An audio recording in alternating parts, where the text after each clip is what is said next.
Ngemis kasihan di Twitter, kontras dibantai netizen.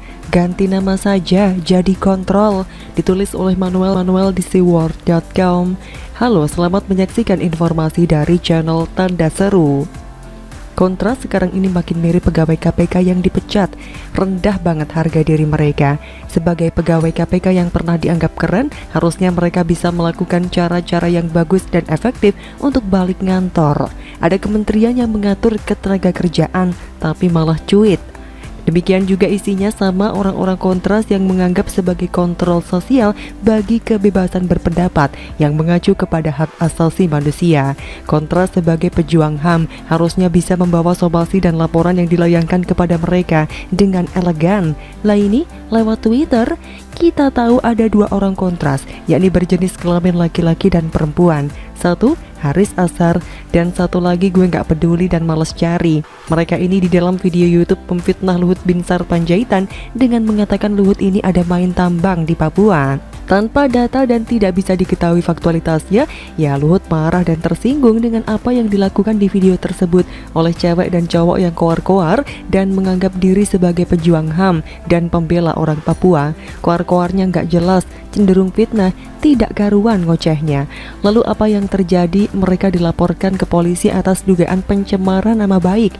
Sebelumnya juga sudah disomasi, tapi dicuekin sama Haris dan satu perempuan yang bersembunyi di balik lembaga sok suci kontras yang ternyata beberapa orang di dalamnya adalah pembela Kompol Novel Baswedan. Kenapa saya sebut Kompol Novel Baswedan? Karena dia ini pernah berkasus hukum saat menjadi polisi di Bengkulu. Dia sempat ditangkap dan jadi tersangka atas kasus sarang burung walet. Bahkan ada satu tersangka yang harus meregang nyawa. Sampai saat ini kasusnya sudah ditutup sampai lebaran kuda. Kontras ini adalah lembaga yang banyak tanda tanya dan gelap di dalamnya. Mereka koar-koar, HAM yang dianggap dicabut dari anggota mereka. Haris Azhar, si pembela Rocky Gerung yang rumahnya mau digusur pun dilaporkan. Orang ini memang enggak beres, teman baiknya Veronica Koman. Lalu dengan demikian apakah kita bisa menerima bahwa pencemaran nama baik itu bisa dilakukan atas dasar kebebasan berekspresi? Kotoran kucing lah. Haris Azhar dan Felix Yao sama saja, satu dari sisi HAM, satu dari sisi radikal. Mereka sama-sama koar-koar soal demokrasi dan koar-koar soal kebebasan, tapi ternyata ujung-ujungnya nggak beres. Satu pakai HAM untuk hancurkan demokrasi, satu lagi pakai ajaran khilafah untuk hancurkan demokrasi.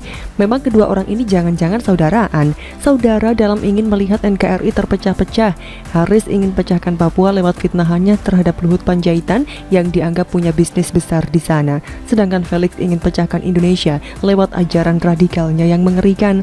Sama saja kedua orang ini yang sama-sama kita harus tumpas. Lagi pula di kontras itu kan banyak pengacara. Ngapain harus cuap-cuap di Twitter? Pengacara macam apa? Mirip Febri Diansyah juga nih kalian semua lama-lama. Ada cara yang lebih efektif malah pilih cara yang enggak jelas. Kan dungu kuadrat. Masa pengacara takut sama meja hijau? Kalau takut artinya kalian salah. Orang takut karena salah. Kalau benar ya ngapain takut? Kok malah menganggap somasi itu membungkam demokrasi? Yang membungkam demokrasi itu justru kalian. Somasi adalah hak Luhut. Kok situ malah kejang-kejang? Sudahlah, ganti nama saja kontras jadi kontrol, biar lebih pas gitu kalau diomongin. Misalnya kalau ngomong begini nih, woi kontrol, kan asik tuh. Lama-lama saya jijik lihat organisasi kontras yang keluar-keluar keras soal Luhut, tapi diam soal nakes yang dibantai oleh KKB Papua yang mendukung Veronica Koman. Bacotnya keras buat orang yang berseberangan, tapi buat sesama peminum onta saling elus. Sungguh menggelikan. Dipikirnya ngemis belas kasihan di Twitter membuat mereka banjir dukungan, malah dihujat. Lagian gak bisa bedakan kritik dan fitnah. Situ ya kejeblos sendiri. Kalian ini lebih dungu dari keledai dungu, karena keledai dungu pun gak bakal masuk ke lubang yang sama dua kali. Mirip banget deh kontras dan HTI. Koar-koar pakai demokrasi, tapi ujung-ujungnya hancurkan demokrasi dan kesatuan persatuan NKRI yang dirajut sulit-sulit oleh Jokowi dan dihancurkan oleh Anies Baswedan. Harusnya kalian yang berbenah atau ganti nama saja jadi kontrol. Apa sih kontrol? Komisi orang-orang takut dilaporin ke polisi. Begitulah kontrol-kontrol. Bagaimana menurut Anda?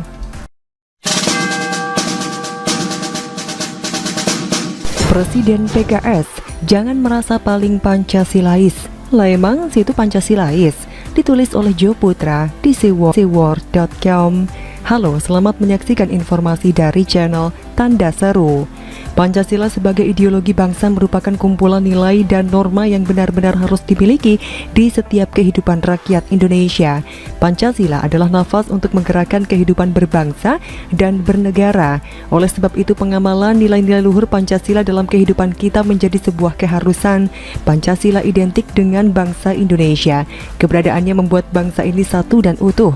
Dasar negara inilah yang membuat bangsa Indonesia memiliki identitas atau jati, sehingga perbedaan dan keberagaman menjadikan sebuah kekuatan. Presiden Partai Keadilan Sejahtera atau PKS, Ahmad Syahiku, dalam program Belak-Belakan milik Detik.com mengharapkan para elit partai memiliki kemampuan menyikapi perbedaan serta bertindak lebih dewasa dalam berpolitik. Dengan begitu, ia meyakini bahwa tidak ada lagi pihak yang merasa Pancasilais dan juga tak ada yang merasa paling agamis atau religius. Syahiku beralasan, maju untuk membangun bangsa ini membutuhkan kebersamaan dan kerjasama antara semua elemen anak bangsa. Jangan sampai ada klaim sepihak, saya Pancasila, seolah menafikan orang lain tidak Pancasilais. Jangan benturkan nilai-nilai Islam, nasionalisme, dan NKRI, tegas Syahiku yang disadur dari Detik.com. Pernyataan Ahmad Syahiku selalu mirip dengan Partai Demokrat yang gampang dipatahkan argumentasinya dan ujungnya menampar muka sendiri. Syahiku tidak melihat ke dalam partai sendiri, apakah IQ dan partainya benar-benar telah menjalankan Pancasila dan memiliki jiwa Pancasilais? Jawablah dengan jujur. PKS sedang memainkan politik bermuka dua. Kita tahu bahwa paham PKS berdasar pada Ikhwanul Muslimin. Partai ini memakai dasar Pancasila hanyalah sebagai kedok untuk menutupi wajah asli mereka. Jadi, di sini Syahiku sedang memainkan juga politik dua kaki, di mana ingin mendapatkan simpati dari umat muslim garis keras dan masyarakat yang nasionalis. Jika PKS mau jujur, kenapa daerah yang dikuasai seperti Sumbar, Jabar, Banten, DKI, dan lainnya sering memainkan politik identitas? Kenapa pula indeks toleransi sangat rendah di daerah-daerah tersebut? Ini adalah sebuah fakta bahwa PKS hanyalah berlindung di balik Pancasila. Pernyataan Ahmad Syahiku menciptakan logical fallacy. Mengapa demikian? Iya, kita bisa lihat kader-kader PKS yang tiada henti menjual agama demi keuntungan politiknya. Mereka yang sok religius dan agamis ingin mendapatkan perhatian khusus bahwa partai ini sangat menjunjung nilai-nilai Islam. Namun di balik itu semua, partai ini hanya mengejar kepentingan pribadi dan kelompok agar mendapatkan kekuasaan serta keuntungan yang sebesar-besarnya. Saya tidak tahu apakah ini sinyal PKS yang kini sering membahas Pancasila berusaha dapat dilirik oleh partai lain selain Demokrat. Entahlah Ferguson, menurut saya langkah PKS seperti mati tak berkutik. Menabur politik identitas di masa lalu telah dipanen hasilnya kali ini. Rakyat yang waras tidak akan percaya lagi dengan dagelan politik PKS yang ingin mengubah image menjadi partai Islam nasionalis. Sangatlah susah mengubah paham yang ditanam sejak lama di diri para kader PKS untuk menerima Pancasila sebagai ideologi bangsa. Tak itu saja, para pendukung dan simpatisan pun rasanya ogah untuk mengamalkan Pancasila di dalam kehidupan mereka. Jadi apapun yang PKS katakan merupakan kebalikannya. Jangan mudah percaya dengan pernyataan mereka yang akan membuat diri kita terpesona dengan kata-kata manisnya. Ular tetaplah ular walau berganti kulit sekalipun. Lebih lanjut, Ahmad Syahiku mengatakan bahwa 4 pilar kebangsaan seperti penerimaan Pancasila, UUD 1945, NKRI, dan Bhinneka Tunggal Ika sudah final. Hal itu ia katakan karena Ketua MPR terdahulu, Taufik Yemas, pernah mensosialisasikan pilar kebangsaan ini. Dan Syahiku berharap tinggal bagaimana untuk diimplementasikan dalam kehidupan sehari-hari. Wow, manis sekali membawa-bawa almarhum suami Megawati. Semoga saja tidak ada batu di balik udang. Sepertinya Ahmad Syahiku sedang mencari muka ke PDI Perjuangan nih. Sepertinya ada agenda tersembunyi, something fishy. Ya, semoga saja saya salah. Harapan saya semoga PKS tidak hanya manis di bibir lain di hati mengenai Pancasila. Tidak usah juga mengaku Pancasilais padahal kelompoknya suka mengkafir-kafirkan orang lain. Tidak usah bilang saya menerima Pancasila padahal sering mengharam-haramkan budaya orang lain. Lidah memang tak bertulang, tak terbatas kata-kata. Tinggi gunung 1000 janji. Itulah sebuah syair atau lirik yang pas untuk mendeskripsikan PKS. Karena bagi saya, boleh pilih partai yang lain, asal jangan PKS. Begitulah kira-kira kata kura-kura. Bagaimana menurut Anda?